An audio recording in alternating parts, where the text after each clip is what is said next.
Who did it? Well, let's see. The Kakhovka Dam was effectively Russian. It was built by the Russian government. It currently sits in Russian-controlled territory. The dam's reservoir supplies water to Crimea, which has been, for the last 240 years, home of the Russian Black Sea Fleet. Blowing up the dam may be bad for Ukraine, but it hurts Russia more. And for precisely that reason, the Ukrainian government has considered destroying it. In December, the Washington Post quoted a Ukrainian general saying his men had fired American-made rockets at the dam's floodgate as a test strike. So really, once the facts start coming in, it becomes much less of a mystery what might have happened to the dam. Any fair person would conclude that the Ukrainians probably blew it up, just as you would assume they blew up Nord Stream, the Russian natural gas pipeline, last fall.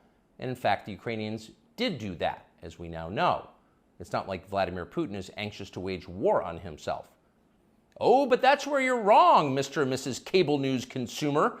Vladimir Putin is exactly that sort of man, the sort of man who'd shoot himself to death in order to annoy you. We know this from the American media, which wasted no time this morning in accusing the Russians of sabotaging their own infrastructure. Bill Kristol, the man who once told us that Saddam Hussein was responsible for 9/11, immediately denounced Putin as a war criminal and even more savagely compared him to Donald Trump. The rest of the pundit class made similar, clearly coordinated noises. Putin did it! Putin did it! And their reasoning was simple. Putin is evil, and evil people do evil things purely for the dark joy of being evil. In this specific case, Putin attacked himself, which is the most evil thing you can do, and therefore perfectly in character for a man that evil. That was their explanation. No one who's paid to cover these things seemed to entertain even the possibility it could have been the Ukrainians who did it. No chance of that. Ukraine, as you may have heard, is led by a man called Zelensky. And we can say for a dead certain fact that he was not involved. He couldn't have been. Zelensky is too decent for terrorism. Now, you see him on television, and it's true you might form a different impression. Sweaty and rat-like, a comedian turned oligarch, a persecutor of Christians, a friend of BlackRock. But don't believe your own eyes. Actually, Mr. Zelensky is a very good man. The best, really.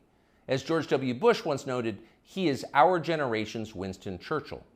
Of all the people in the world, our shifty, dead-eyed Ukrainian friend in the tracksuit is uniquely incapable of blowing up a dam. He's literally a living saint, a man in whom there is no sin. That's why Lindsey Graham is so attracted to him. They're just two good people, hanging out together and being good. And like all good people, when they meet in person, they spend a lot of time talking about killing people and laughing like friends do. Here's the pair last week. Free or die. Free or die. Now you are free. Yes. And we will be. And the Russians are dying. It's the best money we've ever spent. Thank you so much. No, it's... The Russians are dying. It's the best money we've ever spent, Graham says. A smile spreads across his thin, quivering lips as he forms the words. He looks like a starving man contemplating a breakfast buffet.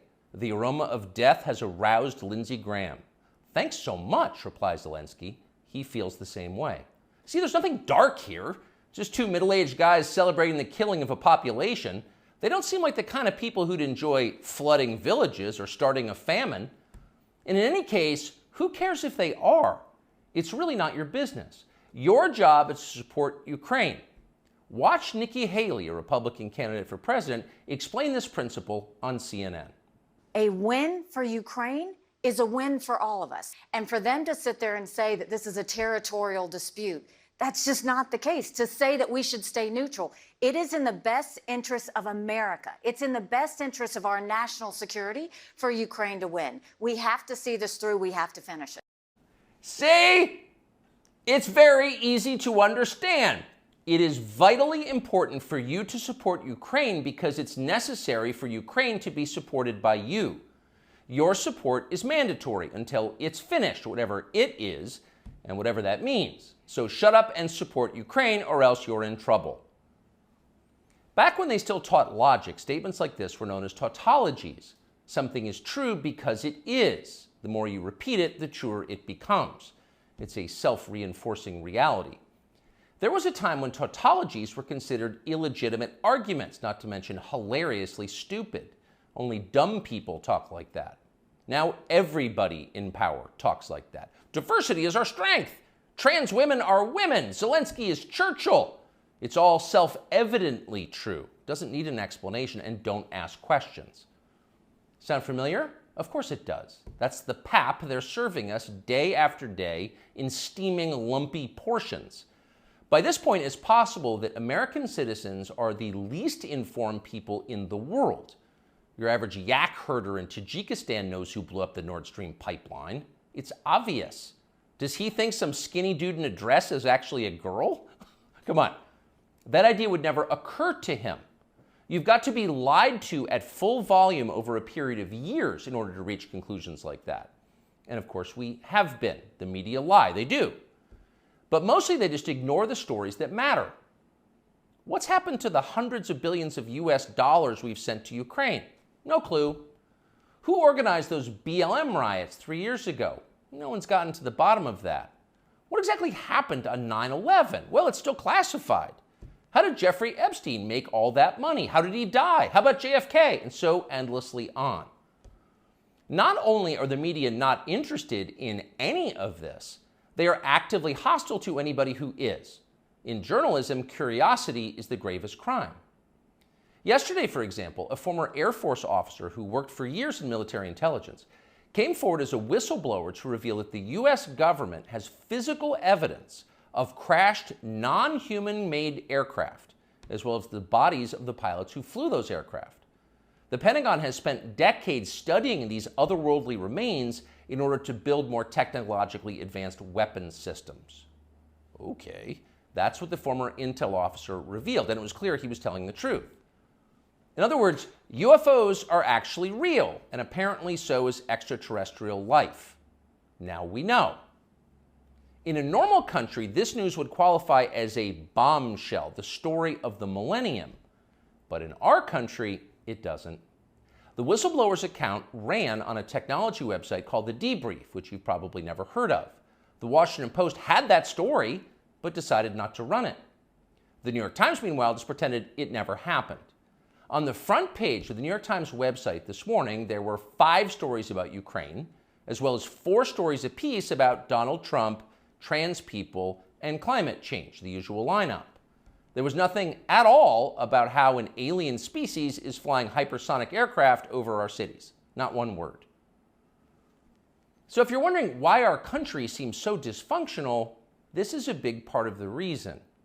Nobody knows what's happening. A small group of people control access to all relevant information, and the rest of us don't know. We're allowed to yap all we want about racism, but go ahead and talk about something that really matters and see what happens. If you keep it up, they'll make you be quiet. Trust us. That's how they maintain control. When Western tourists first started traveling in large numbers to the Soviet Union in the early 1970s, they found that many Russians had a completely warped understanding of the United States. They thought that Americans lived in grinding poverty, in a state of perpetual race war, and were desperate to flee to the freedom and prosperity of the Eastern Bloc. They thought this because that's what they had been told. They had no way to know otherwise. The few Russians who understood what was really going on in the rest of the world had learned about it from listening to shortwave radio broadcasts, sometimes under the covers so the neighbors wouldn't hear. 50 years later, it is bewildering to consider the ironies here. We're the ones who live in ignorance now. The US government has managed to classify more than 1 billion so-called public documents. So at this point, we can't possibly know what our leaders are doing. We're not allowed to know. By definition, that is not a democracy. Yet it's fine with the media. Secrecy is a powerful tool of control. Stop asking how we got so rich. Here's another story about racism. Go eat each other.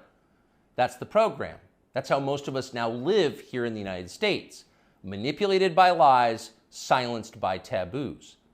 It is unhealthy and it's dehumanizing, and we're tired of it. As of today, we've come to Twitter, which we hope will be the shortwave radio under the blankets. We're told there are no gatekeepers here. If that turns out to be false, we'll leave. But in the meantime, we are grateful to be here. We'll be back with much more very soon. People say the news is full of lies.